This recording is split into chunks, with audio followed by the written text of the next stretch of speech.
우리가 정말로 예수님을 위하는 것과 예수님의 일을 하는 것, 그것과 인간적인 마음에서 내가 예수님을 위하고 예수님을 위한 일을 하는 것은 다릅니다.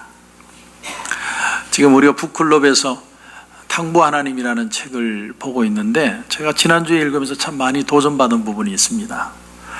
탕자가 돌아왔을 때 아버지가 맏아들에게도 이런 얘기를 합니다. 얘야, 들어가자. 잔치에 들어가자. 아버지가 맏아들에게 당부를 해요. 예수님이 탕자의 비유를 하실 때 팀 켈러 목사님의 그 영적인 관점이 뭐냐면, 맏아들로 표현된 이 대상들은 바로 유대인들의 지도자들이라는 거죠. 나중에 예수님을 십자가 못 박아 죽인 장본인들입니다. 그런데 그들에게 비유 속의 형에게 말하는 이 아버지, 그 아버지의 부탁이 뭐냐면, 당신들도 그 독선으로부터 돌아오라는 거예요. 다시 돌아오라.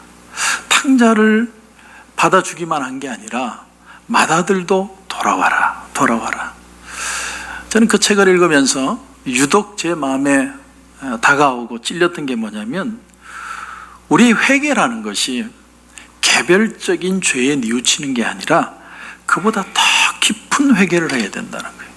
아니, 회개가 내 죄 지은 거 하나님 앞에 뉘우치는 거지, 더 깊은 회개가 도대체 뭐냐? 탕자는 죄가 있지만 맏아들은 딱히 죄의 목록이 없는 사람. 맏아들은 굉장히 성실하고 아버지 집에 있고 또 부지런하고, 성경에도 보면 내가 아버지의 영을 어긴 적이 없습니다. 맏아들이 그렇게 표현할 정도로 아주 성실한 아들입니다. 우리 식으로 말하면 교회에서 성실하게 교회를 열심히 하고 봉사 잘하고 충성하고 믿음으로 살아가는 우리 그리스도인들을 표현할 수 있습니다. 주님이 지적하는 죄가 뭐냐면, 내가 잘하고 있다는 그 일의 동기까지 회개하라는 거예요. 우리가 일하는 동기가 뭐냐는 거예요. 그리스도인은 그 의의 뿌리까지 점검할 필요가 있다는 거예요. 저는 이 말이 굉장히 충격을 받았어요. 우리에게는요, 예수를 믿고 난 뒤에 내 나름의 틀이 있습니다. 틀이 생겼어요. 이게 옳고 그르고. 교회는 그게 있어야죠. 옳고 그름의 분별이 없으면 이단이 들어오면 어떻게 할 겁니까?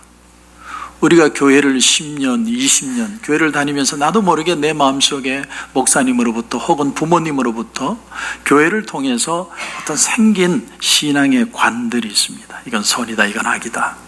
그 틀이죠. 그런데 그게 조금이라도 안 맞으면 우리 눈에 거슬려요. 내가 그게 관이 생긴 거거든요. 근데 주님이 우리에게 주는 또한 도전이 뭐냐면, 정말 성경이 보여주고 싶은 게 뭐냐는 거죠. 또 하나는 뭐냐면, 형이 그 탕자 아우를 받아주지 않으면 탕자는 식구가 될 수 없다는 거예요. 그게 무슨 말입니까? 아버지가 잔치를 벌리고 얘에게 새 옷을 입히고 뭐 금가락지를 끼우고 송아지도 잡고 아버지가 받으면 되지. 그런데 누가복음 15장 12절에 보면 아버지가 그 살림을 각각 나눠줬다, 이렇게 표현해요. 원래 장자는 2배를 주는 겁니다. 그러니까 큰아들에게 3분의 2, 그리고 탕자에게 3분의 1, 아버지 땡. 아버지는 없어요, 재산이. 그러니까 아버지가 무슨 소를 잡고 옷을 입히고 금가락지를 끼우고 잔치를 벌릴 수가 없는 거예요. 큰아들이 볼 때는 그건 내 돈이에요. 그러니까 실제로는 맏아들이 탕자를 받아들이지 않으면 탕자는 집에 온 게 아니에요. 아버지가 그래서 맏아들에게 얘야, 들어가자. 근데 성경에 보면 맏아들이 들어갔는지 안 들어갔는지 우린 몰라요. 퀘스천 마크. 왜 퀘스천일까? 우리 마음에 의심이 있는 거예요. 맏아들도 동생을 받아들이면 좋겠는데 퀘스천 마크예요. 그러면서 정말 가슴이 아프지만 그게 반전이 있습니다. 반전이 뭐냐면, 예수님은 이 형의 부족함을 통해서 진짜 형을 동경하도록 우리에게 만드신다. 진짜 형. 진정한 형이 없을까? 진정 받아들일 수 있는 그런 형 같은 사람이 없을까? 한정된 돈의 문제나 내가 사는 땅의 문제가 아니라 정말 돈을 넘어서는 진짜 사랑을 줄 수 있는 그런 형이 있지 않을까? 그리고서 그분을 동경하게 하십니다. 그래서 팀 켈러 목사님이 정말 하고 싶은 당부 하나님에 나오는 탕자의 얘기는 그 진정한 형님, 정말 우리가 바라는 형님, 그분이 바로 예수님이라는 거예요. 그 큰 형님 예수님이 우리를 위해 높고 높은 보좌에서 낮은 이 땅에 오지 않으시면 우리의 죄가 용서받을 사람이 없다는 거예요. 사실은 예수님이 자신의 얘기를 하시는 거예요. 그 진짜 용서해줘야 될 사람이 형인데 형이 그걸 못하니까 예수님이 이 땅에 와서 갚아주신 거예요. 우리의 모든 죄를.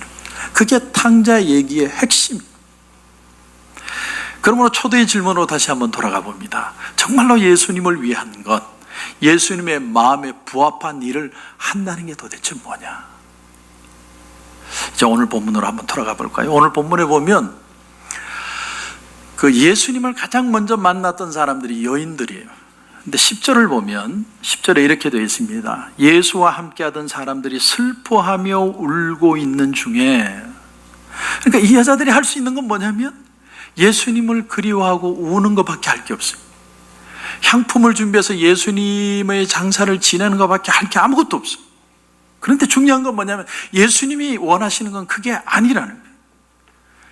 그래서 예수님은 당신의 고난을 극복하고 부활하신 다음에 제자들을 만나가지고 무슨 회포를 풀고 얼마나 고통스러웠는지 아느냐, 그런 얘기를 한 것이 전혀 성경에 없고, 14절을 보시면 14절에 그 후에 11 제자가 음식 먹을 때 예수께서 그들에게 나타나사 그들의 믿음 없는 것과 마음이 완악한 것을 꾸짖으시니 이는 자기가 살아난 것을 본 자들의 말을 믿지 아니함이로라. 여기서 예수님의 관심사가 나오는데 관심사는 뭐냐면 예수님의 부활 소식이에요. 이 부활을 믿을 거냐 말 거냐. 내게 가장 중요한 핵심은 부활을 믿는 것이다. 슬퍼하고 두려워하고 뭐 석별의 정을 나누고 그런 게 아니라는 거예요. 우리는 하나님이 우리를 좀 공감해 주시길 원해요. 영어로는 우리 유식하게 sympathize라고 그러죠. 주님이 내 마음을 공감해 주셨습니다. 내가 느끼는 감정을 주님도 느끼고, 내가 힘들 때 그래 얼마나 힘드니, 하나님 내 마음 아시죠? 내가 얼마나 힘든지 아시죠? 그런 걸 좀 공감해 주시길 원해요. 하지만 예수님은 우리가 당신과 공감하는 것을 원하는 게 아니라 우리가 예수님과 목적이 같고 뜻이 같고 같이 움직이고 동역하기를 원하십니다. 거기에는 차이가 있어요. 차이가. 잘 들어보세요. 우리가 예수님과 공감한다는 건 이런 거예요. 예수님이 십자가를 지고 가시는데 옆에 여인들이 막 웁니다. 근데 더 많은 사람들이 울어야 돼요. 그래야 예수님의 존재감이 올라가는 거예요. 그런가 하면 예수님이 죽고 난 뒤에 더 많은 사람들이 와서 향품을 준비해서 구름대같이 몰려와야 돼요. 그게 바로 공감하는 거예요. 근데 예수님은 십자가를 지고 가시는데 옆에 여인들이 울 때 뭐라고 얘기하냐면 누가복음 23장 28절에 보니까 예루살렘을 내매 딸들아 나를 위하여 울지 말고 너희와 너희 자녀를 위해서 울어라. 왜냐하면 예수님을 십자가에 못 박게 한 그 유대인들이 하나님의 심판을 받을 것을 주님이 보고 계시는 거예요. 어떤 심판이냐? 그 누가복음 그 다음 절에 보니까 보라 날이 이르면 사람이 말하기를 잉태하지 못하는 이와 해산하지 못한 배와 먹이지 못한 젖이 복이 있다 하리라. 이게 무슨 말이냐면 생명이 더 이상 없는 재앙이 올 거라는 거예요. 차라리 아기를 못 가졌으면 아기가 없어서 고통은 있어도 그 고통은 지나가는데 아기가 무럭무럭 자라서 컸는데 그 큰 자식들이 다 죽는다는 거예요. 엄청난 고통이죠. 주님이 당장 눈앞에 있는 로마가 예루살렘을 쳐들어오는 그 역사적인 사건을 바라보면서 동시에 퓨처에 이 세상의 마지막 심판을 바라보면서 너희 자녀들을 위해서 울어라 그러시는 거예요. 그러므로 예수님은 더 이상 죽음이나 고통을 묵상하지 않으십니다. 살아나셨어요. 살아났다는 말의 미닝이 뭐냐면 더 이상 과거의 고통을 생각하지 않는 거예요. 고통을 생각하는 건 부활을 믿지 않는 겁니다. 예수님은 앞으로 승천하실 것이고 이제는 예수님과 똑같은 보혜사 성령이 오실 것이고 성령을 의지하는 성도들을 통해서 복음이 땅끝까지 전파되게 될 겁니다. 이게 중요해요. 그래서 예수님이 부활하신 다음에 그 큰 고통, 순환, 침뱉음, 채찍질, 십자가에 못 박히는 아픔, 그런 걸 다 겪었는데도 제자들이든 막달라 마리아든 모친 마리아든 어떤 다른 사람들에게 일절 주님이 언급 안 하세요. 내가 얼마나 힘들은지 아니? 아이고, 말도 마라. 그런 얘기 성경이 없어요. 그렇죠? 그건 이미 다 지나간 거예요. 예수님의 고난은 끝났어요. 새 시대가 왔습니다. 새 술은 새 부대에 담아야 돼요. 그래서 인간의 종교심과 하나님 주도의 신앙은 그래서 다른 거예요. 달라요. 그래서 주님의 말씀의 포커스가 뭐냐? 오늘 말씀의 포커스는 15절이에요. 15절을 보시면 또 이르시되 너희는 온 천하에 다니며 만민에게 복음을 전파하라. 믿고 세례를 받는 사람은 구원을 얻을 것이요 믿지 않는 사람은 정죄를 받으리라. 가장 중요한 핵심이 복음입니다. 복음. 예수님이 나를 위해 십자가에 달려 죽으셨다. 내 죄를 위해서. 그리고 부활하심으로 누구든지 예수 그리스도를 믿는 자마다 하나님의 자녀가 되는 권세를 주셨다. 이게 핵심이에요. 그래서 교회가 있고 기독교가 있고 우리 코로나 감사님교회가 그래서 여기 있는 거예요. 가장 중요한 교회의 존재 이유예요. 여러분 오늘 9절에 보면 9절에 이게 작은 번호가 하나 있습니다. 갈로 2번 있으십니까? 그거 없는 성경책은 싼 성경책이에요. 9절이 2번 갈로 밑에 내려가면 이런 걸 나나주라고 그래요. 나나주에 뭐라고 적혀 있냐면 어떤 사본에는 9절에서 20절까지가 없음 이래 되어 있습니다. 그죠? 찾으셨죠?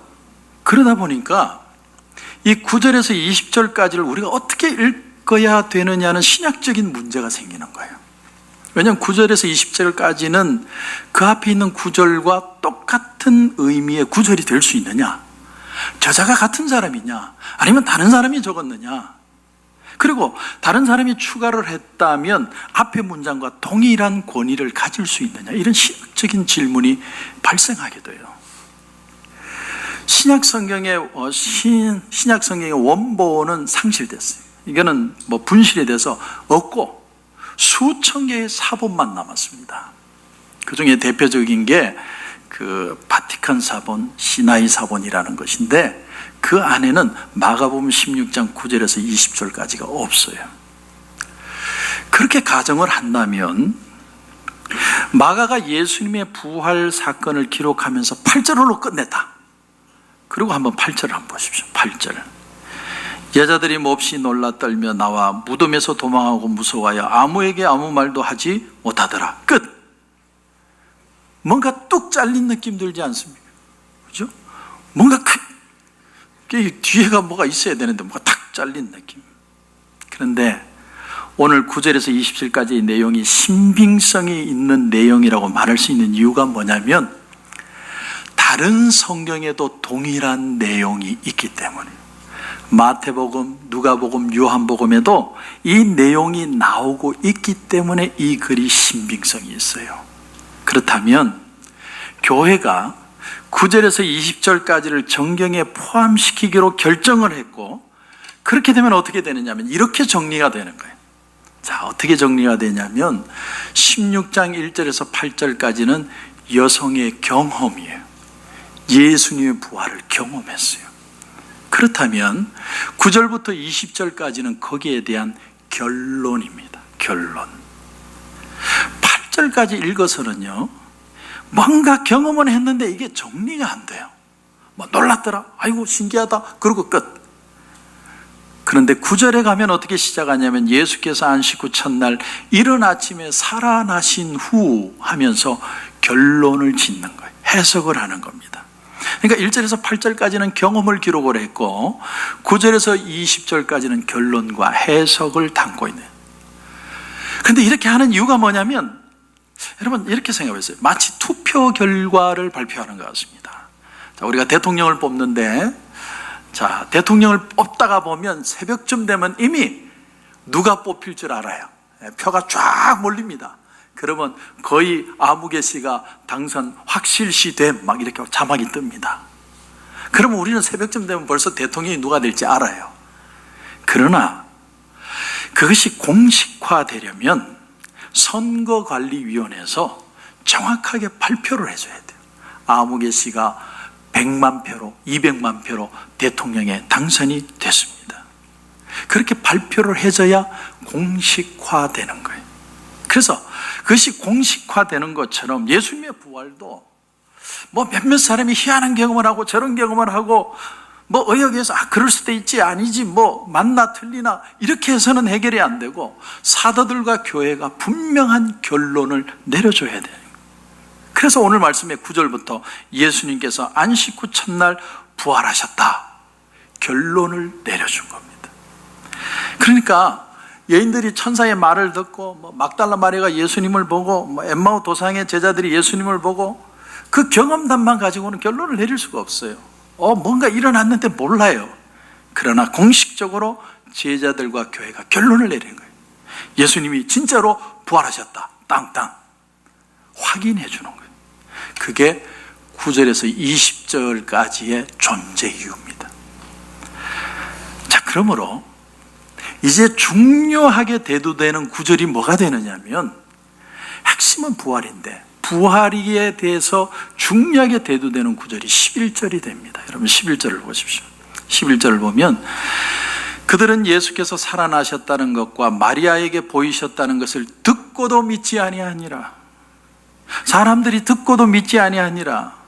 지금 부활이 가장 중요한 결론인데 그게 가장 중요한 소스가 뭐냐면 듣고 믿는 거라는 거예요. 듣고 믿는 소스가 있어야 부활이 이루어질 수 있는 거예요. 그래서 주님이 꾸짖는 겁니다. 그래야만 부활의 결정적인 근거가 듣고 믿음으로 이루어지는 일들이기 때문에. 또 보세요. 여러분 13절 두 사람이 가서, 이 두 사람이 누굽니까? 엠마오로 가는 두 제자입니다. 그 사람들이 예수님을 보고 나서 또 제자들에게 얘기했는데 제자들이 어떻게 표현해요?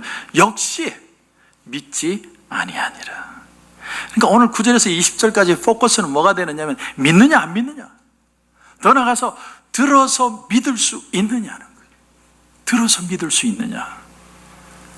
유대인들은요 항상 어떤 일에 확실한 증거를 찾기 위해서는 증인을 항상 2명 이상 표현을 합니다. 그래서 여자들이 나오죠. 여자들이 예수님을 봤다고 증거를 했는데 그걸로도 모자라서 2명의 예수님의 제자가 봤다고 또 증인을 해요. 그런데도 제자들이 못 믿는 거예요. 이걸 보면서 우리가 깨닫는 게 뭐냐면 정말 예수님의 부활은 믿기가 힘들구나가 아니라 이 사람들도 우리하고 똑같은 사람들이었구나. 여러분 이게 너무너무 중요해요. 잘 들어보세요. 그 당시에 예수님이 살아서 걸어 다닐 당시에 예수님을 봤던 사람들도 믿지 못한다면, 그들의 믿음의 수준이 그렇다면 그 사람들이 더 신령하고 더 거룩하고 더 영적이라서 예수님을 믿게 된 것이 아니라 우리하고 똑같은 수준이라. 못 믿는 수준이 우리 수준하고 같아요. 그래서 듣고도 믿지 못하는. 그런데 예수님이 나타나서 어떻게 합니까? 그들을 꾸짖는 거예요. 아주 분명하게 사람들을 꾸짖으셨어요. 직접 나타났어요. 그래서 오늘 14절에 그 후에 11제자가 음식 먹을 때에 예수께서 그들에게 나타나사 그들의 믿음 없는 것과 마음이 완악한 것을 꾸짖으셨다. 여기서 어떤 내용을 하나 도출할 수 있냐면, 믿음이 없는 건요 마음이 완악해서 그래요. 여기에 믿음이 없는 것과 마음이 완악한 것 사이에 접속사가 헬라어로 카이라는 접속사예요. 카이. 영어로는 and라는 뜻입니다. 근데 헬라어 카이는 2가지 뜻이 있어요. 하나는 뭐냐면 뭐뭐와 뭐뭐, and의 뜻이고, 또 하나는 뭐냐면 뭐는 이꼬르 뭐, 동격을 의미해요. 그러니까 너희가 우리가 그 예를 들면 너희가 물과 성령으로 거듭나지 아니하면, 그 말도 카이가 쓰여 있는데 그 말은 다른 말로 물, 즉 성령으로 거듭나지 아니하면, 그렇게 해석할 수도 있는 거예요. 그러니까 오늘 본문도 동일한 방식으로 너희의 믿음 없는 것이 이꼴 마음이 완악한 거예요. 그걸 꾸짖고 계시는 거예요. 왜 못 믿느냐? 마음이 딱딱해서 그래요. 마음이 딱딱한 돌덩이 같아서 믿지를 못한다는 거예요. 우리는 누군가가 믿음을 가지지 못할 때 도덕적인 평가를 내리지 않아요. 그죠? 내가 믿고 싶어도 안 믿어지는데 뭘 그걸 가지고 야단을 치고 꾸짖고 그럴 게 있어요. 내가 안 믿어지는데. 그러나 적어도 제자들에 대해서는 예수님이 꾸짖었습니다. 완악하다. 너희들의 마음이 돌같이 딱딱해서 내가 부활한 것을 너희들이 믿지 못한다. 그러니까 사람이요, 복음을 들을 기회가 없어서 믿지 못하는 경우도 있지만 충분히 복음을 듣고 경험할 수 있는 기회가 주어져도 마음이 완악하면 믿지 못한다는 사실이에요. 그냥 저 사람은 생각이 조금 더 지적이니까, 저 사람은 좀 더 분석적이니까, 이성적이니까 그래서 믿지를 못해. 천만의 말씀. 마음이 완악해서 그래요. 딱딱해서. 탕자의 형의 마음은 완악해요. 그 마음이 부드러워지기를 아버지가 원하는 거예요. 그래서 참된 그리스도인이 되려면 우리가 잘한 일의 동기까지도 회개해야 되는 거예요. 그러니까 왜 잘하려고 그러는 거예요? 사람들의 인정도 받고 무시당하기 싫고 존재감도 드러내고 그런 동기가 있다면 그것까지도 회개하라는 거예요. 그리고 또 하나 오늘 아주 중요한 핵심은 14절 다시 보십시오. 꾸짖으시니는 자기가 살아난 것을 본 자들의 말을 믿지 아니하매려라. 아주 중요한 우리 신앙의 포인트인데 여러분 잘 들으십시오. 예수님의 살아나심을 봤기 때문에 믿는 것이나 그 본 사람들의 말을 듣고 믿는 것이나 우리가 생각할 땐 다른데, 예수님께서는 같은 효과와 같은 증거의 능력이 있다고 보신다는 거예요. 예수님이 살아난 걸 보는 거하고 그 사람들의 말을 듣는 거, 하나는 직접적이고 하나는 간접적인 것 같은데 예수님은 그걸 같은 것으로 취급하신다는 거예요. 그렇기 때문에 예수님을 본 자들의 말을 믿지 않을 때는, 듣고 믿지 않을 때는 예수님이 그걸 꾸짖으시는 겁니다. 왜냐하면 같은 효력이 있다고 보기 때문에. 이게 왜 이렇게 중요하냐? 왜 목사님이 이렇게 자꾸 이 얘기하냐? 이유가 뭐냐면 우리가 여기에 해당되기 때문에. 우리가 예수님의 부활을 믿는 증거가 뭐냐? 근거가 뭐냐? 예수님이 살아있는 걸 봤기 때문이 아니고 그것을 본 자들의 증언, 2000년 전에 한 얘기가 2000년이나 세월이 흐르면 그 효력이 상실되는 게 아니라 주님은 지금도 그 말을 듣고 믿는 자를 똑같은 효험이 있는 것으로 느끼고 계신다는 거예요. 그 당일에 예루살렘에 있는 사람 중에도 다른 사람의 말을 듣고 믿어야 될 사람이 있었다면 오늘도 우리에게 동일한 도전이 있다는 거예요. 우리도 듣고 믿는 거예요. 왜 예수님께서 부활하신 다음에 예루살렘의 모든 사람들에게 부활한 걸 보여주지 않았을까요? 여러분 그런 생각해 본 적 없어요? 아니 그냥 다니면서 다 보여주면 되잖아요. 다 보여주면. 굳이 숨길 거 뭐 있어요? 부활했는데. 여러분 버리시라고 그래 막 보시라고 바라고 내 지금 부활했다고 그러면 깨끗할 것 같은데 왜 예수님이 소수의 사람들에게만 그걸 보여줬을까? 여기 굉장히 중요한 주님의 핵심적인 내용이 있는 거예요. 예수님은 본 자들의 증언만으로 그것을 듣고 믿기를 원하셨기 때문에 앞으로 일어날 모든 세대도 예수님의 말씀을 듣고 믿는 자가 되게 하시기 위해서 다 보여주면 끝날 일인데 너희들도 듣고 부활을 믿는 자가 되라는 거예요. 그래서 예수님이 그렇게 하신 거예요. 그래서 요한복음에 예수님이 뭐라고 그럽니까? 너는 나를 본 거로 믿느냐? 보지 못하고 믿는 자들이 복되도다. 예수님이 그래서 말씀하신 거예요.